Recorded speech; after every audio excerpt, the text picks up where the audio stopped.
Hello, welcome back to another episode of Litigation Speaks.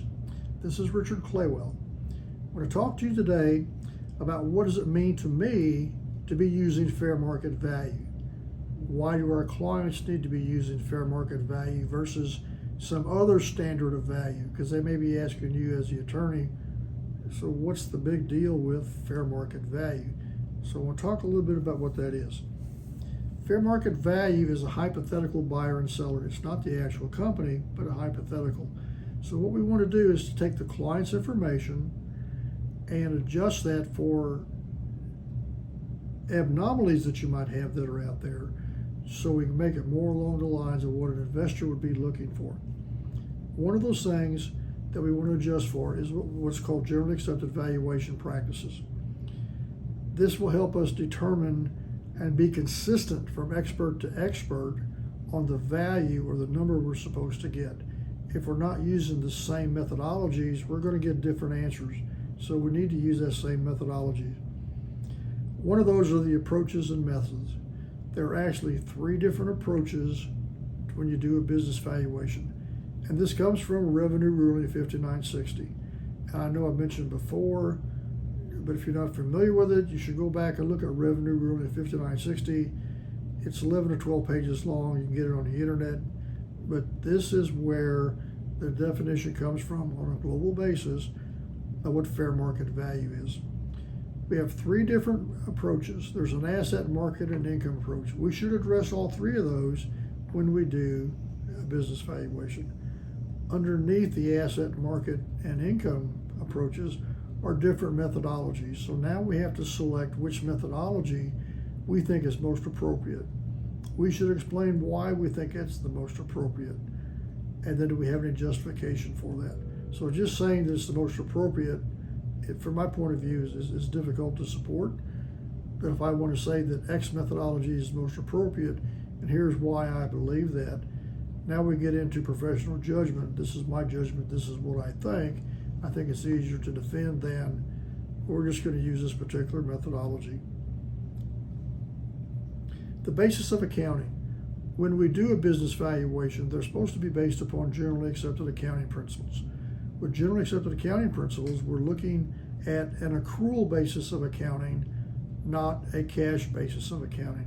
So this allows us, by using accrual, to take into consideration the accounts payables that the company would have and the accounts receivables that the companies would have, and it gives us a better idea what the actual total performance is of the company, whereas a cash basis does not really give us the actual true performance of a company on an annual basis. We want to do benchmarking. We want to look at our company as compared to other companies in the industry. We use Risk Management Associates. From what I understand, that's the most popular benchmarking data that's out there. It's based upon accrual methodology for accounting. We need to be basing ours on accrual basis of accounting. We typically will try to use 10 years of data. The reason we use 10 is we want to look at the business cycles of a company. A business cycle is considered to be 5 to 7 years. I'd like to look at 2 business cycles. So we typically will look at 10 years of data for a benchmarking.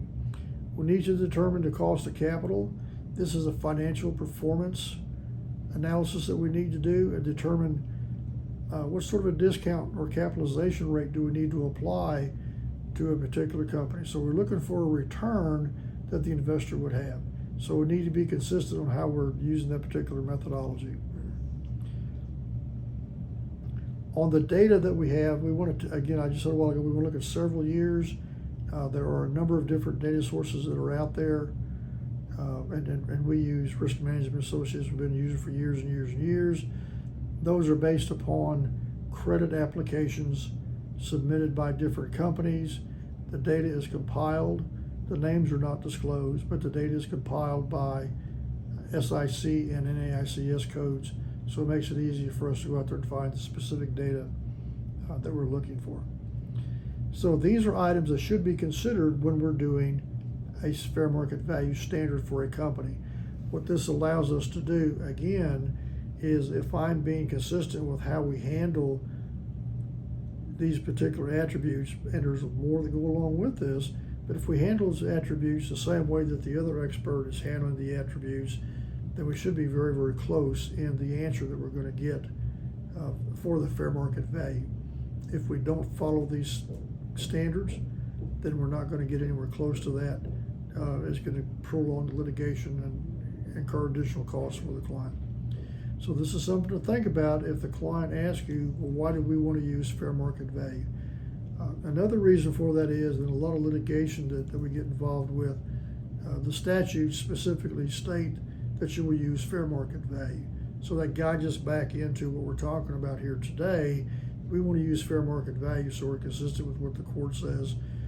If we're not, I think the expert stands a pretty good chance of being excluded for using something other than what the statutes or case law says is supposed to be out there. So, well, thank you for tuning in. Hope you subscribe to me on LinkedIn at Richard Claywell. And we'll see you next time. If you have any questions, feel free to give me a call. Talk to you later. Thanks again. Bye.